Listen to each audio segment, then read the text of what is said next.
So I'm doing something hard every day for 365 days. Why? Because I want to get better. The Man That Can Project podcast, a podcast empowering career-driven men to live more fulfilling lives. We are here to challenge your beliefs, redefine success, and talk about the important stuff in a relatable way. Don't forget to subscribe and leave a review. My name's Lachlan Stuart. Let's get into it. What I have learned over the years is that when you can chip away at these small things that you know are beneficial for you, but you generally avoid, you might run out of time, you might not feel like doing it, it's a little bit uncomfortable for you, you're holding back your own success. The other day I was listening to a podcast with Chris Williamson, the founder of Modern Wisdom podcast, great podcast as well. But he was talking about, and there was a little clip and a snippet on how it's not hard to win today. The standards of success have never been so low. Why? Because he was listing off some data around more people than ever are living week to week. And I got some facts here that 62% of American adults are living paycheck to paycheck.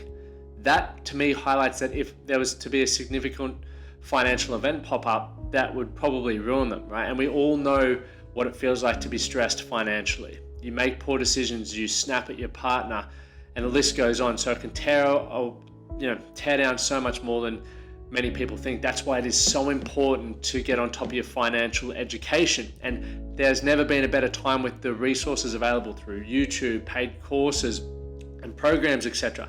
The second one was there have never been so many unhealthy people in the world at the moment, and 40% of adults are obese, right? So another, I think it was 35% of people are overweight, right? Overweight, you can still have some metabolically good health markers, but obese, you're gonna be hit with a few more fucking issues.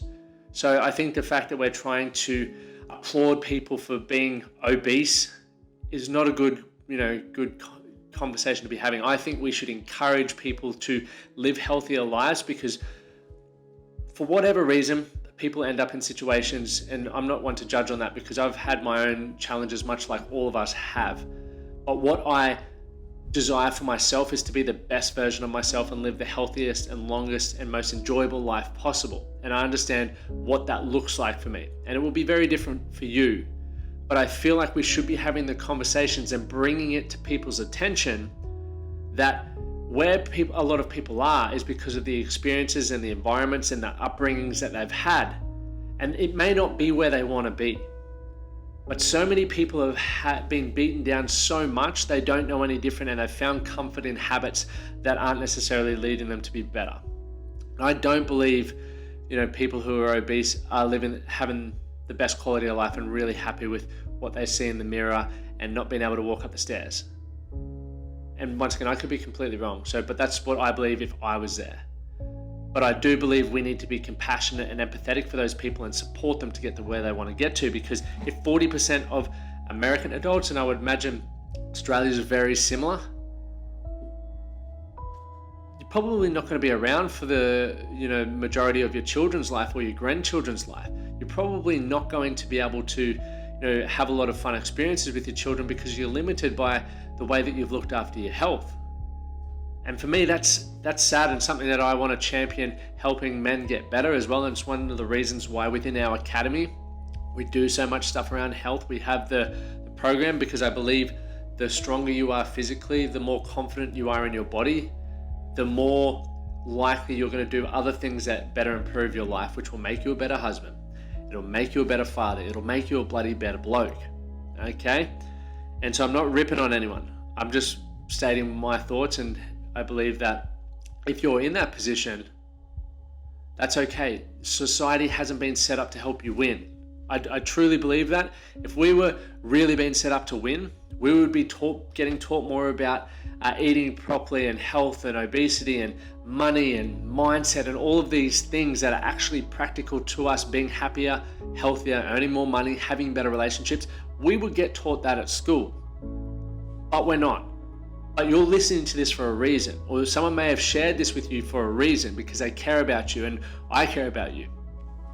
So The third thing that Chris spoke about on this podcast was 1 in 8 US adults are medicated on antidepressants. So once again, if we were set up to win, like some people think we are, why are so many people unhappy, unhealthy, and broke?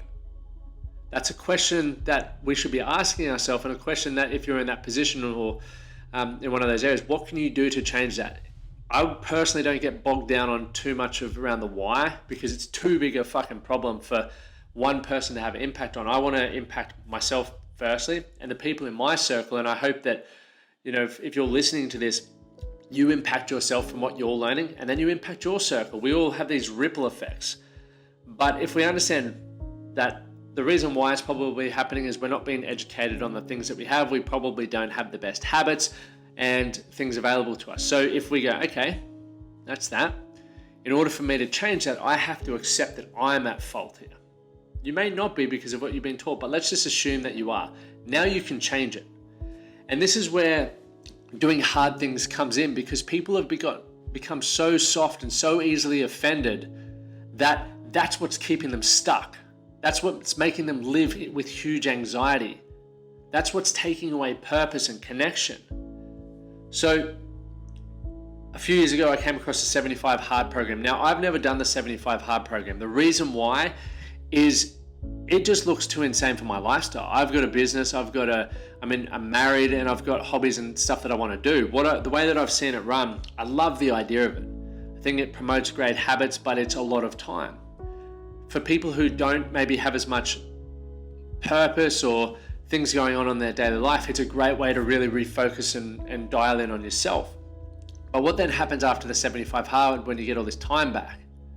So for me, I was like, okay, well, I love the concept of it or what it's trying to achieve. How can I do that for myself? Because I was thinking about this when I was at the track before. I was running around the track, and when I run, I have a lot of time to think, obviously, as I'm sure you would have experienced, those of you who run as well. And I was thinking, man, I don't appreciate how far I've come over the last 10 years. I don't appreciate what I've created for myself. The life that I now live is what I once wanted.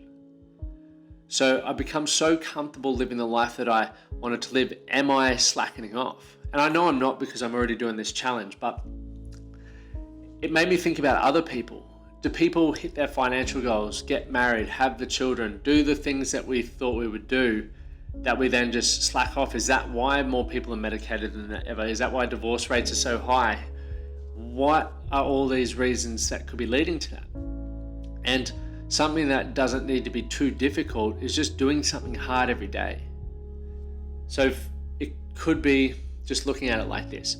Doing one thing that you know will better improve your life that you would normally put off. Now, it doesn't have to be hugely ridiculous, like they're running 30 marathons in 30 days. It could literally just be, hey, I'm going to do a 10-minute run today. I don't have time for it. I've just worked a 14-hour shift, but I know that I'm going to feel great for that. I need a little bit of time out. That's going to be my thing. That's my daily hard. Could be, for me, it's jumping in the cold pool. It's I've done a 30-minute meditation to try and quiet my mind.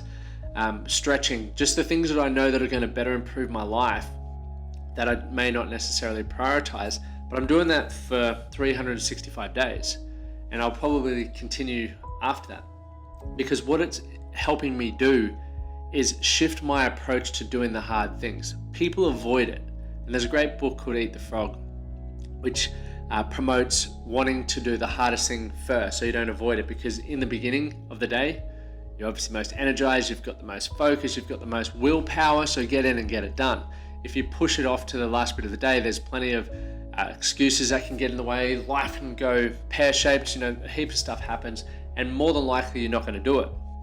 So when you become aware of the hard thing, you start then flexing that muscle, building that muscle, so then when you might have to have a tough conversation with your partner, you might have to have a tough conversation with an employee or an employer or whatever it may be, you're used to doing the hard thing because you've always done it. It's like, I always find time to do the things that I know will better improve my life, but maybe I want to put off. And when you do that, you're building your confidence, you're building your self-esteem, and you're creating more of what you want. Why? Because you're doing the things you know you should be doing. Right? Just like listening to this episode, you could have very well put on anything else. But for whatever reason, you decide, hey, this dude here with the mustache is talking about a topic that I like, and he's delivering some value, so I'm going to continue listening. What I would hope with the framework that I'm going to give you in a second is that you do something with it. Don't just keep listening to personal development. It's like mental masturbation. Do something with it. Really start changing your life, taking responsibility.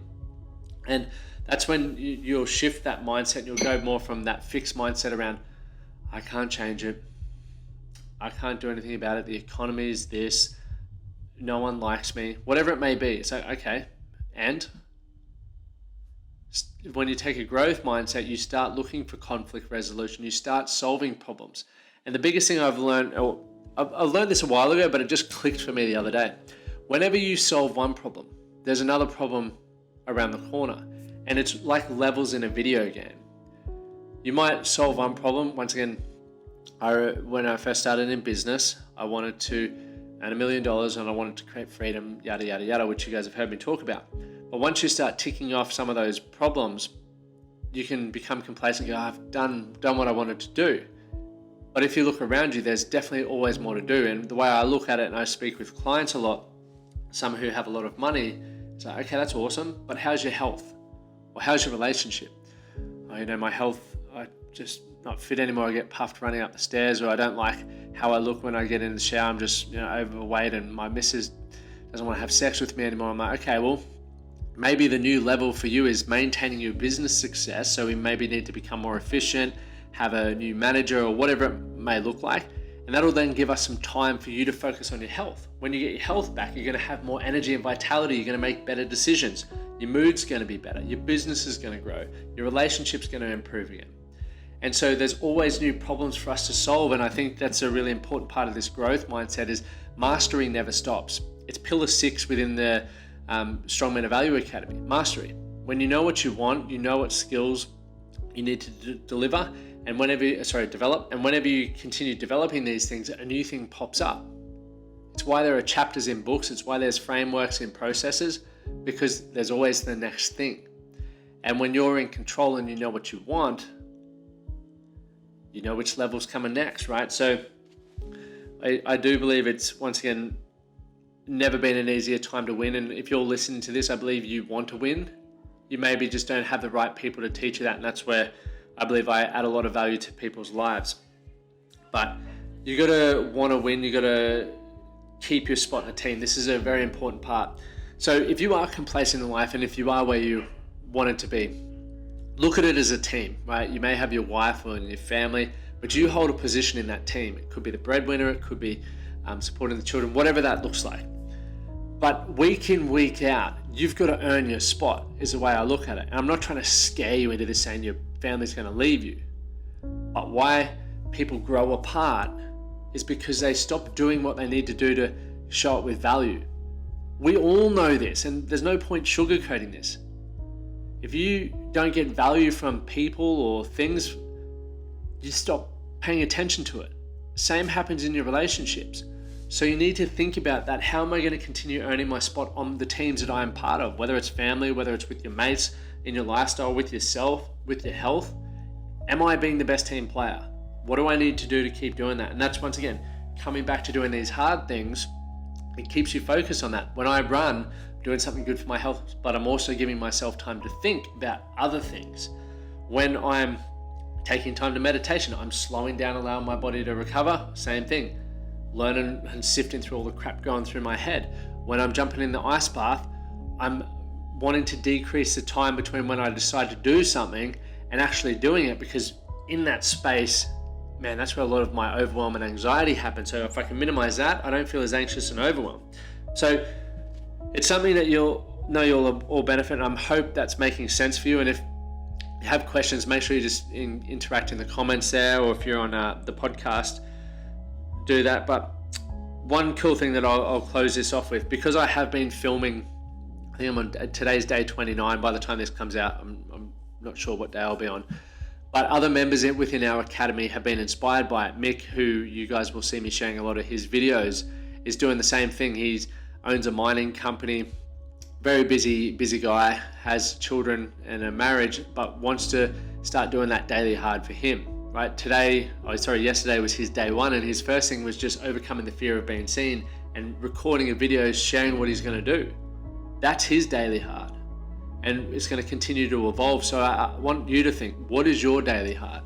What is something that you know will benefit you that you've been putting off? And it doesn't have to be physical. It could be a conversation that you're avoiding. It could be shifting out some shit meal choices for some healthier meal choices. What is it? What is your daily hard? So I'd love to comment below. I'd love to have conversations with you guys, or you can reach out to me on Instagram. But my name is Lachlan Stuart. I am the founder of the Man That Can Project, and we run the Strong Men of Value Academy, which is a high performance academy for men who want to improve their life. Whether you're just starting on your journey, to figuring out and creating a compelling future for yourself, or if you're already on the journey and you're successful in some areas but missing some key points, we can help you. We got you covered in the academy. You just head over to themanthatcanproject.com and apply there. We do have applications because we want to make sure that, one, you're onboarded properly and we're a good fit for you, and we keep the caliber high so that you guys get as much value from this community as we do. Finally, share this to someone who you know will get value from it. Hit subscribe so you don't miss the episode, as we do drop episodes every Monday and every Thursday Central Time. Thank you for tuning in.